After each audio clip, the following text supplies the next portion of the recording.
So the exam's in 3 days, or maybe tomorrow, or maybe you just found out it's in 2 hours and you're watching this video instead of crying. Respect. Look, we've all made the "I'll start studying early this time" promise. And we've all broken it like it was a New Year's resolution made at 11:59 p.m. But here's the thing, it's not too late. Not yet. This isn't some motivational speech about how you should have started 2 weeks ago. That ship has sailed, crashed, and is now on fire. This is about survival. What to do right now, whether you have a few days, a few hours, or just enough time to Google how to study fast without dying. Let's turn panic into a plan. Let's go. We'll cover 3 situations: what to do 3 days before, what to do the night before, and what to do right before the exam. Section 1, if you have 3 days before the exam. All right, if you've got 3 days before the exam, you're in a pretty good spot. It might not feel like it, but trust me, you've still got time to turn things around if you use it right. So here's what to do. First, don't panic, just make a plan. Seriously, take 15-20 minutes to write down all the chapters or topics you need to study. Then split them into 3 groups. The must-know stuff, the high-weightage chapters, the should-know topics. These are helpful, but not deal-breakers. And the nice-to-know stuff, the extras you can get to if there's time. Now, once you've got your list, go in order. Start with the must-knows and work your way down. Don't randomly jump around chapters, that just makes everything feel messier than it is. Next, choose one solid resource per subject. Don't waste time bouncing between textbooks, YouTube, and your friends' notes. Pick the one that explains things clearly for you, and stick to it. Then, use time blocks. Study in 90-minute focused sessions, and take 10-15-minute breaks between them. You're not a robot. Don't try to cram for 6 hours straight. Also, make yourself a simple checklist. Ticking off topics as you go not only shows your progress, it actually motivates you to keep going. It's like giving your brain a high five. Each night before bed, take 5 to 10 minutes to quickly review what you studied that day. You're not relearning it, just skimming over key points or testing yourself with a few questions to lock it in. And please don't sacrifice sleep or water.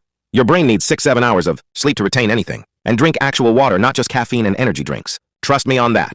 Section 2. If you're studying the night before. Okay, now we're in the danger zone. If you're watching this the night before the exam, you've waited way too long. But don't worry, we can still make it work. Here's what you do. First, make a hit list. List 5 to 6 of the most important topics or chapters that are most likely to show up. Use your syllabus, past papers, or ask that one smart friend who somehow always knows what's going to be on the test. Then, go for efficiency, not perfection. You don't have time to master every detail. Focus on high-yield stuff, chapter summaries, formula sheets, concept maps, or previous year questions. Next, use active recall. Don't just read, quiz yourself. Teach your wall. Pretend you're explaining the topic to someone else. This way, your brain actually has to remember, not just recognize. Now, this is important. Practice a reading. If you have any practice tests or old questions, do them. Even just 1 or 2 can make a big difference in locking the information into your brain. To stay awake, be smart about it, use caffeine, but don't go crazy. Make 2 light cups of coffee or tea, drink 1 now, and save the second for when that 4 a.m. crash hits. Also, don't study in bed. I don't care how strong your willpower is, your bed will win. Eat smart too. No heavy junk or sugar bombs. Stick to light protein or grains, stuff that fuels your brain, not puts it in a coma. And look, if you can sleep for 3 or 4 hours, do it. You'll remember more after sleeping than you will if you stay up like a zombie. And right before the test, don't cram anything new. Give yourself at least 15-20 minutes of no studying. Seriously, you'll only stress yourself out. Second, guess everything and forget what you do know. Just breathe. Trust what you've crammed. Walk in with whatever you've got. Section 3. If you're studying right before the exam, 2 hours or less. Okay.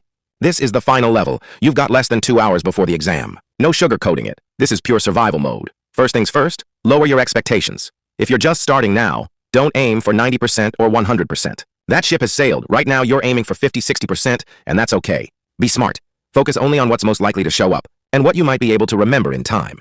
Here's what to do. Ask one smart friend, just one, to explain the most important or most confusing topic to you, or grab their summary sheet. Skim through only the essential info. Then, skim and highlight. Read chapter summaries, bolded points, key formulas, and highlight as you go. Don't try to understand everything. Just absorb what you can.